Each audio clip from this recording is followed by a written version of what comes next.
ब्रजभूषण जी और पंडित जी हैरान थे कि जब हमारे पास गीता जैसा नॉलेज का सोर्स है जो हमें लाइफ की हर सिचुएशन में गाइड कर सकता है, तब हम हर जेनरेशन के साथ इससे दूर क्यों होते जा रहे हैं।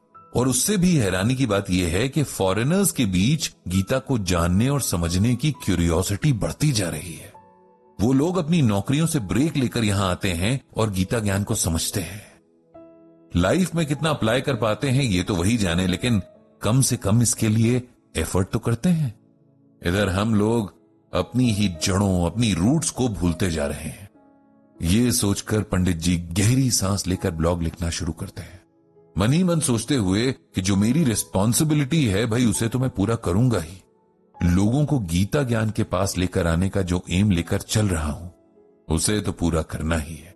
और दोस्तों, आप इसी गीता ज्ञान को सुन रहे हैं कुकू एफएम पर। आज जब पंडित जी ने अपना इनबॉक्स देखा तो एक साथ एक ही आईडी से 3 मेल्स आए थे। तीनों मेल्स में एक ही मैटर था। शायद भेजने वाले ने सोचा होगा कि इस तरह पंडित जी का ध्यान उसकी मेल्स की तरफ खींचेगा। पंडित जी के चेहरे पर मुस्कान आ गई। मन ही मन बोले, भाई मुझे कौन सा दिन में 1000 मेल्स आती हैं जो कोई छूट जाएगी।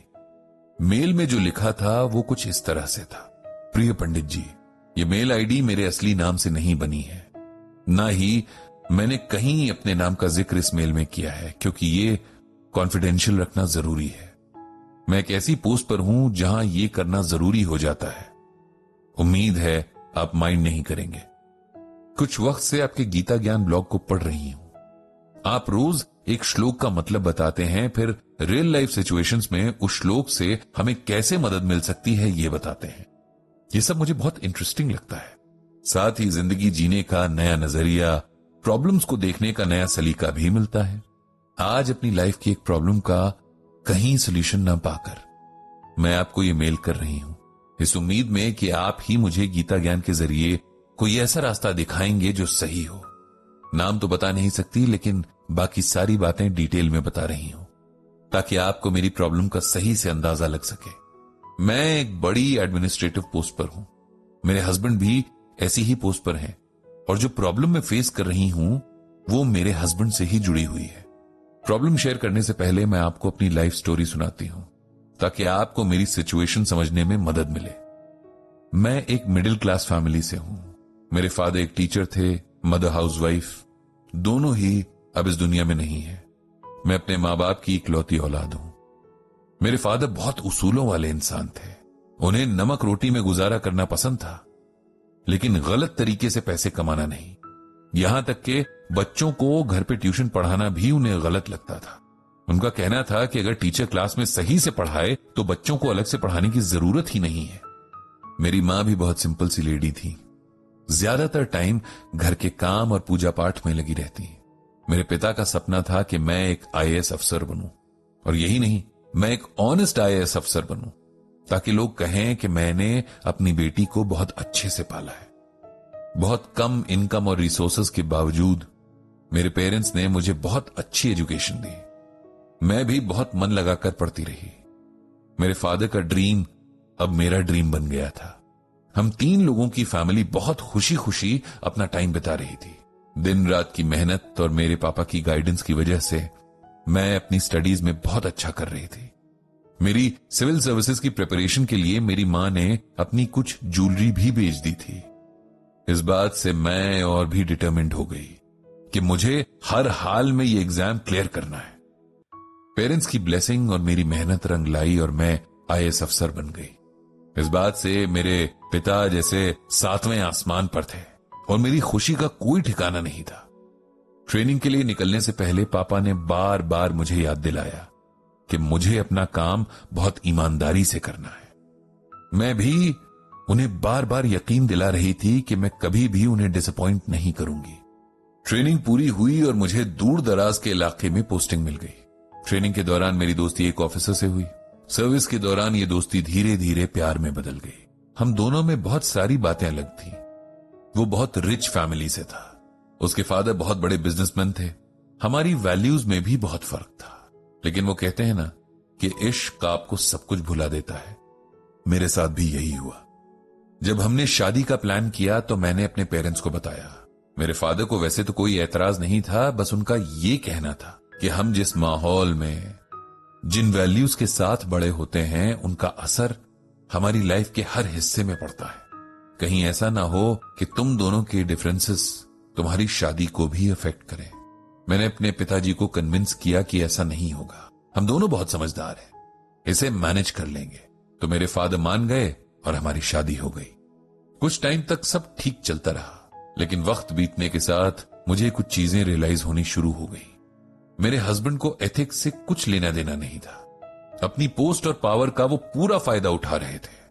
रिश्वत लेना उनकी नजरों में कोई क्राइम नहीं था, बल्कि रिश्वत लेना तो उनका हक था। मैंने उन्हें समझाने की बहुत कोशिश की, लेकिन उन्होंने हमेशा मेरा मजाक उड़ाया। हद तो तब हो गई जब उन्होंने मुझे दकियानूसी सोच की बता दिया, और मेरे पिताजी को भी। इस बात से मैं बहुत हर्ट हुई और मैंने इस बारे में अपने ससुर यानी फादर इन लॉ से बात की। उन्हें सब बताया कि उनका बेटा किस तरह गलत रास्ते से पैसे कमा रहा है और कल को ये बात कितनी बड़ी मुसीबत बन सकती है। मेरे ससुर ने भी मुझे इस बात पर बहुत सुनाया कि मैं ओवर रिएक्ट कर रही हूं। अब मैं बहुत हताश हो चुकी थी। इधर मेरे हस्बैंड के करप्शन के किस्से ऑफिसर्स के बीच फैलने लगे थे, लेकिन उन्हें कोई फर्क नहीं पड़ रहा था। अब सिचुएशन यह है कि हमारे बीच आए दिन इस बात पर लड़ाई होती है। वो अपने आप को सुधारने के लिए तैयार नहीं है और मैं अपने पिता की सिखाई हुई वैल्यूज पर कॉम्प्रोमाइज नहीं कर सकती, क्योंकि अब ये मेरी भी वैल्यूज है। आप ही मुझे बताइए कि अब क्या करना चाहिए। इस कहानी को पढ़कर पंडित जी को बहुत दुख हुआ। किस तरह से लोग जीवन की सिचुएशंस में फंस जाते हैं, खुद सही होते हुए भी टेंशन में जीते हैं और इन सिचुएशन से बाहर निकलने में जिंदगी वो नहीं रहती जो पहले थी। अब किसी ने प्रॉब्लम भेजी है इस उम्मीद में कि सोल्यूशन मिलेगा, तो अपनी समझ के हिसाब से सोल्यूशन तो बताना ही होगा।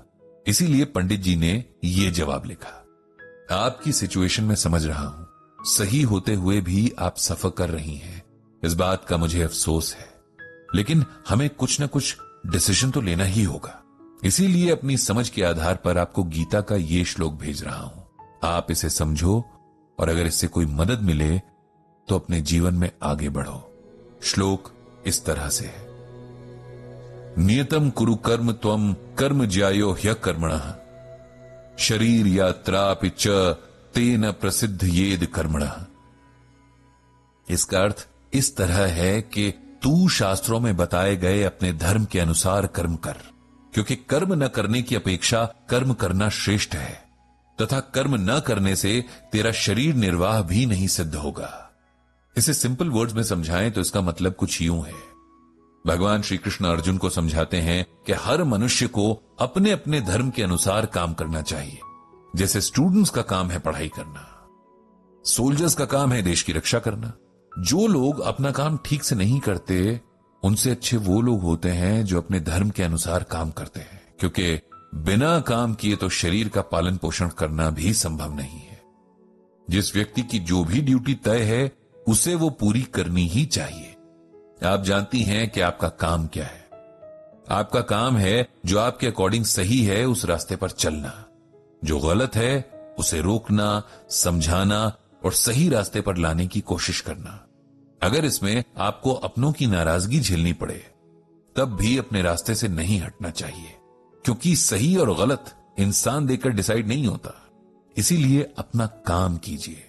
हो सकता है इसका रिजल्ट अच्छा ना हो, लेकिन आपको इस बात का सैटिस्फैक्शन हमेशा रहेगा कि आपने काम ठीक से किया।